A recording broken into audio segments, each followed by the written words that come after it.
हनुमान जी जिनके दास हैं वो है राम जी। रावण भी राम जी के महिमा का गुणगान करता है और अपना काम चलाता है। देखो चरित्र तो ऐसा ही होना चाहिए कि दुश्मन भी पीठ पीछे बात करे। चरित्र ऐसा होना चाहिए कि दुश्मन भी पीठ पीछे कहे और तो सब ठीक है, हमारी दुश्मनी है, पर एक बात तो बढ़िया है भैया, चरित्र के वो पक्के। ऐसा चरित्र का निर्माण करना चाहिए। और कई लोगों के तो लोग मुंह पे बोल देते हैं बोलो सीताराम, पर धन्य है राम जी का चरित्र। राम जी के सामने तो रावण कुछ नहीं बोलता, पर अकेले में जरूर बोलता। जब राम जी ने राम सेतु बनाने की तैयारी की और पत्थरों को पानी में तैराया तो लंका में खबर गई कि वो जो दो वनवासी हैं राम और लक्ष्मण बड़े जादूगर हैं, बहुत जादू जानते, चमत्कार जानते। चमत्कार रावण बोला क्या चमत्कार जानते? अरे बोले भैया वो दोनों राजकुमार इतने जादूगर हैं कि पानी में पत्थरों को तैरा देते।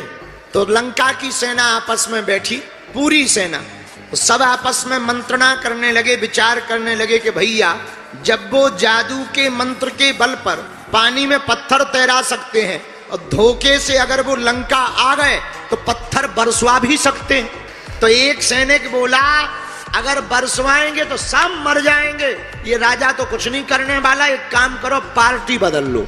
सेना बोली मतलब? तो एक बुद्धिमान राक्षस बोला एक काम करो झंडा बदल लो, खूब लंका लंका हो गई, अब अयोध्या वाले बन जाओ। एक ही उपाय है बचने का। कई छोट भैया नेता ऐसे ही होते हैं, कई नेता हमने देखे ऐसे, वो पहले किसी और पार्टी का झंडा लगाए रहेंगे, जहां देखें कि प्रदेश में सरकार इस पार्टी की आ रही, सोई रात को निकाल के दूसरा वाला ठोक लेते हैं। और जैसे ही वो सरकार बने सोई वो पहले से ही कहने लगते हम तो पहले से ही इसी पार्टी के थे, हमारे तो बाप दादा खानदान रहा, ऐसी बातें करने लगते। तो सेना ने भी यही बुद्धि अपनाई कि पार्टी बदल लो, पार्टी बदल लेंगे तो पिटाई नहीं होगी। तो रावण की सेना रावण के पास आई। रावण बोले कहां जा रहे? सेना बोली पार्टी बदल रहे। रावण बोले क्यों? बोले अब बदले ना तो क्या मरे? रावण बोले मतलब? बोले जो आदमी पानी में पत्थर तैरवा सकते हैं वो लंका आके पत्थर बरसवा भी तो सकते हैं, कौन मरे? हम तो तुम्हारी पार्टी छोड़ रहे, दूसरी वाली पकड़ रहे, राम जी वाली पार्टी में जा रहे। रावण बोले चुप रहो, दूसरी पार्टी में जाने की जरूरत नहीं है, अपनी पार्टी में फंड की कमी है का? अपनी पार्टी भी मजबूत है। सेना बोली कैसे? बोले अगर वो दोनों राजकुमार पानी में पत्थर तैराते हैं तो हम भी तैरा देते हैं। सेना बोली बातें तो तुम्हारे 10 मुंह है, पता नहीं कौन मुंह से बोलत और कौन मुंह चुप रहता है। अगर पूछो भी कि आपने ऐसा कही थी तो आप आपसी में मुंह से पूछते हो कि किस मुंह से कही थी, और किसी के एक मुंह हो तो बात करें। अब 10 मुंह वाले से क्या बात करोगे? तुम्हारे 10 मुंह है, तुम्हारा कोई ठिकाना नहीं है, अभी कुछ और कह दोगे, कल और कुछ कह दोगे, मर जाएंगे, फिर कहोगे वाह हमें तो पता ही नहीं था। इसलिए हम तुम्हारी बात नहीं मानेंगे, करके दिखाओ तब मानेंगे, करके दिखाओ। रावण बोला चुप रहो, एक काम करो कल हम ये चमत्कार करके बता दें, तब खुश हो जाओगे? हाँ तब हो जाएंगे। दूसरे दिन पूरी सेना समुद्र के किनारे पहुंच गई और तमाशा देखने के लिए और छोटे छोटे बच्चे, पूरी राक्षसनियां, राक्षस सब पहुंच गए। रावण आया देवी पूजा करके।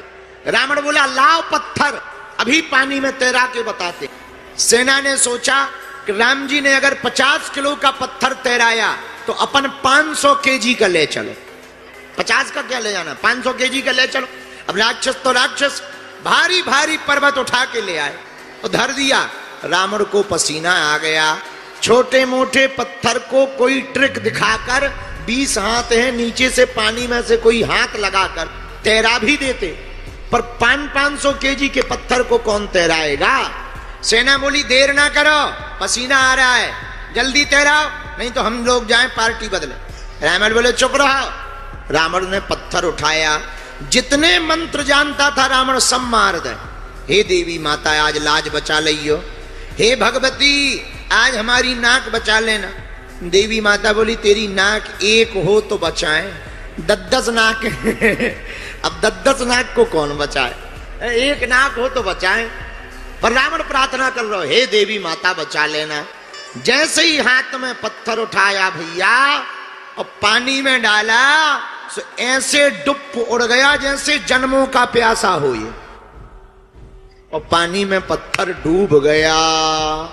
सेना बोली ले वो निकल आया चमत्कार। बड़ी बड़ी बातें बोल रहे थे, हमें पहले ही पता था।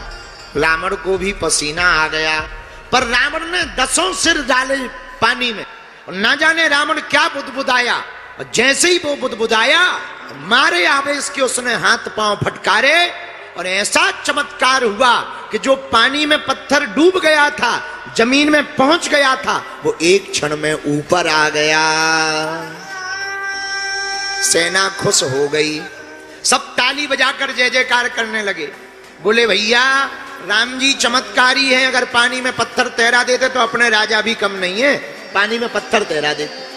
पर रात हुई, तो रात को मंदोदरी चरण दबाने लगी रावण की। अब बोली महाराज बुरा ना मानो तो एक बात पूछे। बोले पूछो। देखो किसी की पोल का पता करना हो तो घरवाली को जरूर पता रहता। हाँ, कोई बाहर कितनों बड़ो नेता बनो रहे, पर घरवाली के सामू तो जय जय सीताराम। बाहर कोई कितनों बड़ो गुंडा बनो रहे, पर घरवाली के सामू तो भीगी बिल्ली बना रहता है। रात को मंदोदरी चरण दबाते हुए बोली महाराज हमें पता है आपके पास कौन कौन से चमत्कार हैं, पर हमें यह भी पता है आपके पास ऐसा कोई चमत्कार नहीं है कि आप पानी में पत्थर तैरा सको। पर हमने सुना है आज आपने पानी में पत्थर तैरा दिया, कारण बताओ। पहली बार रावण जिंदगी में रोया, पहली बार रोया। श्री जोशी जी कहते हैं रावण उठ के बैठा और 20 आंखों से भर भर करके रोया। तो मंदोदरी बोली क्या बात है, आप रो क्यों रहे? तो रावण कहता देवी सच कहती हो तो हमारे पास ऐसा कोई भी तंत्र मंत्र नहीं है, ऐसी कोई भी शक्ति नहीं है कि हम पानी में पत्थर तैरा सकें। पर आज जब हमारी नाक कट गई, पानी में पत्थर डूब गया और प्रजा हमें छोड़कर जाने लगी, तब मंदोदरी हमने पत्थर के पास जाकर कहा ये पत्थर तुझे राजा राम की सौगंध है, मेरी नाक बचाने के लिए ऊपर आ जा। तुझे राजा राम की सौगंध है, बस मेरी नाक बचाने के लिए तू ऊपर आ जा। और मंदोदरी धन्य है वो पत्थर और धन्य है परमात्मा राम, उनके नाम लेते ही वो पत्थर पानी में ऊपर आ गए। ऐसा चरित्र हमारे राम जी का है कि जिनके नाम को लेकर दुश्मन भी अपना काम चलाते, शत्रु भी अपना काम चलावे। ऐसा चरित्र श्री राम जी का है। बोलो जय सिया राम। जब भैया रावण जैसे आतताई अत्याचारी राम जी का नाम लेकर के अपना काम चला सकते, अपनी लाज बचा सकते, तो हम लोग भी अगर राम जी का नाम लेवें तो हम लोगों की भी लाज बच सकती है।